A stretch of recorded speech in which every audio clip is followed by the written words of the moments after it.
Hi, it's Swati, the Embodied Vedic Astrologer. I support my clients with deeper self-trust, inner resiliency, more abundance and thriving, and greater path clarity.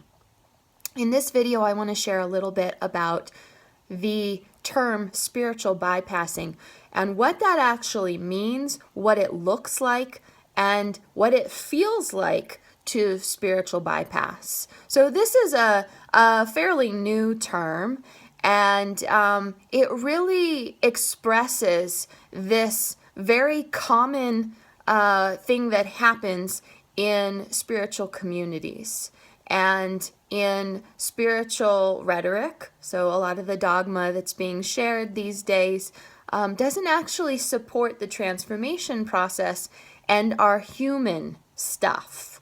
So often very spiritual people, and I see this a lot with my clients, that there's some spiritual bypassing taking place, meaning that rather than being willing to go into the shadow work, the parts of you that are not happy, that are not satisfied, that are not nourished, that are not connected to spirit, these parts of you that are very animal, very human, and often very stuck in the second chakra. Second chakra is very animal, and all the parts of us that are very uncomfortable and often very unsightly.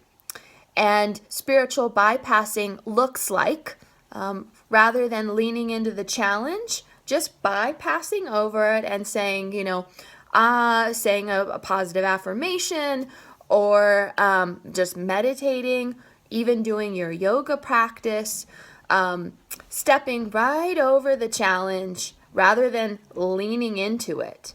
And what happens when we don't lean into our challenges is that we miss an opportunity for deep inner transformation and lasting sustainable healing.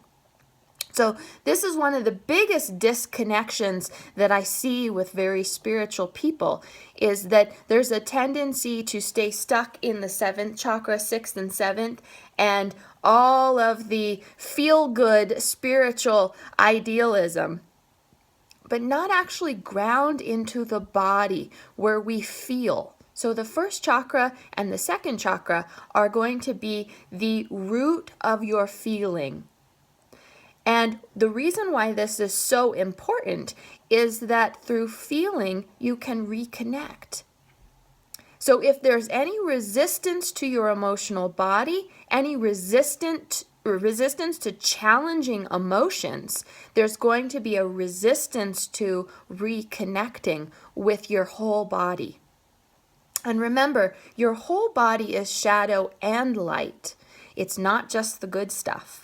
So your ability to be in right relationship with both shadow and light, both your joyful and easy and comfortable and happy emotions, as well as your challenging, sad, uncomfortable, angry, fearful emotions, will determine your overall well-being, your connection to self and source. So if you have resistance, and we all do, to feeling the deeper, darker, and painful, more challenging parts of yourself, and this includes a lot of the unconscious and subconscious inner terrain, then you won't be able to make much progress in terms of receiving more nourishment in your life. Nourishment looks like health and vitality, as well as wealth and wisdom, and very deep, nourishing relationships. And it also includes your life path, your purpose.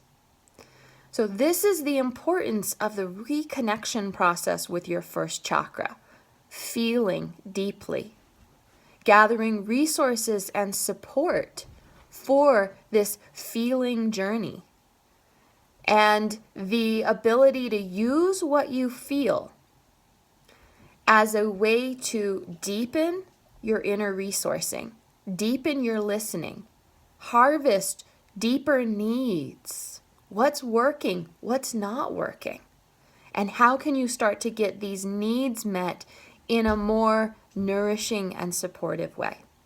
That's a big part of my work with clients and how I can support you in this reconnection process with your first chakra, with your powerful body wisdom, so that you can start manifesting in deeper, more powerful ways.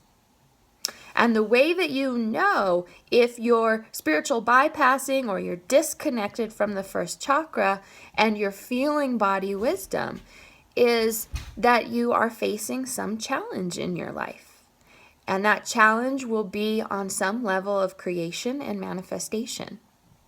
So if you're stuck in what is my life purpose, if you're stuck in lack of finances, if you're stuck in I don't have nourishing relationships, if you're stuck in health problems and dis-ease, if you're stuck in even mental and emotional patterns that are leaving you feeling challenged and in pain over and over and over again, then it's time for us to connect.